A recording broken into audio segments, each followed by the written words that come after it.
এবং মুসলমানদের এই সামগ্রিক অধপতনের তো একটা জিনিস দেখলেন, শিক্ষা। যে মুসলমানদের কোথাও শিক্ষায় নাই, না কুয়েত, কাতার, বাহরাইন তারা শিক্ষায় পৃথিবীর অন্য কারোর সাথে টেক্কা দিচ্ছে।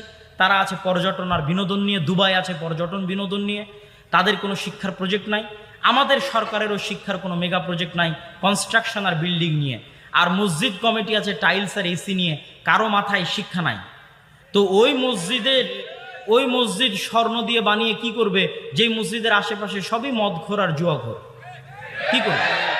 অথচ ওই টাকা থেকে 5টা টাকা বাঁচিয়ে যদি ওই সমস্ত সন্তানদের দিনের শিক্ষার ব্যবস্থা করত, দাওয়াতের ব্যবস্থা করত, তো মসজিদ না থাকলে খোলা মাঠে অন্তত মানুষ সালাত আদায় করত। তো এই থিমটা নিয়ে আমরা মসজিদ ভিত্তিক দাওয়াতি কাজ করছি। এটি জামিয়া আল জামিআহ আস-সালাফিয়ার একটি অঙ্গ প্রতিষ্ঠান হিসেবে দেশব্যাপী দাওয়াতি কাজ করছে। এই দাওয়াতি কাজে আপনাদের স্বতঃস্ফূর্ত অংশগ্রহণ এবং সহযোগিতা আমরা কামনা